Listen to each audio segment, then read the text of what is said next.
It was very apparent to everyone that I had a weight problem. I was 24. I weighed over 425 pounds. I say over because that was the largest number I saw on a scale. I think being overweight, there's a stigma.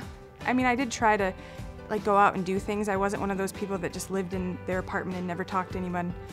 They didn't get it that I was still a person. People just saw oh, she's just fat. And I think there's a real stigma with that because it gets people away from who you actually are.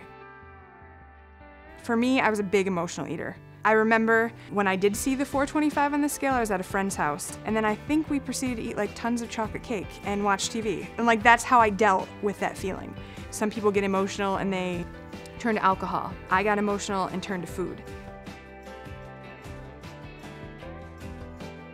I remember I was just exhausted. I can't believe I feel this bad. And you have that thought if I feel this bad at 24, what am I gonna feel like at 30? And then you have to have a thought when you're that heavy that, will I make it to 30? This is not what a 24-year-old should be thinking about their life. That was one of those aha moments okay, I have to be the one to do it. Either it's now or never.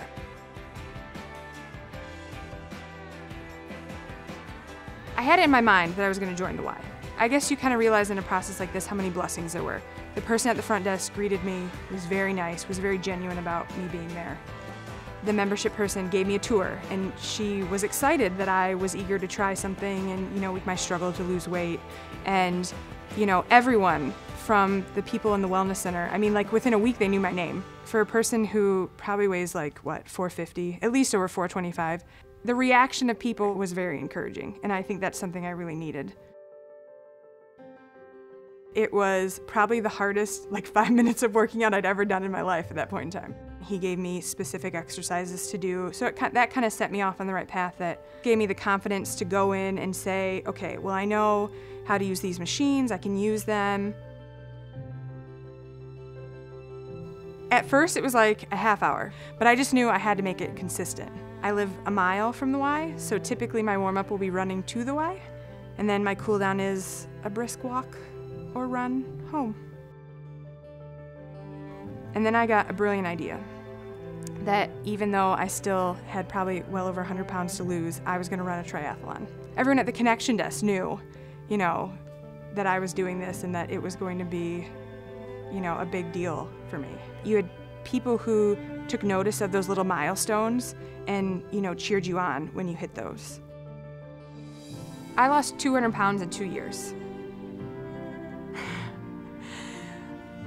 My 2-year anniversary was actually when I ran my first triathlon. Literally 3 weeks from the day that I signed up at the YMCA. Everyone at the front desk, they knew I was running races. So then I run a race, and of course I have to bring in my race bling, as I call it, and my big old medal, and show them that hey, look what I did. I ran a half marathon this weekend. They all just get super, super excited. If I can inspire people to make the decision for themselves, and I guess know that there are people out there who've done it, that's a good thing.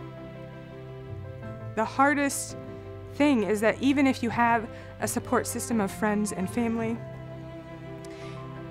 if you have a lot to lose, people don't get that.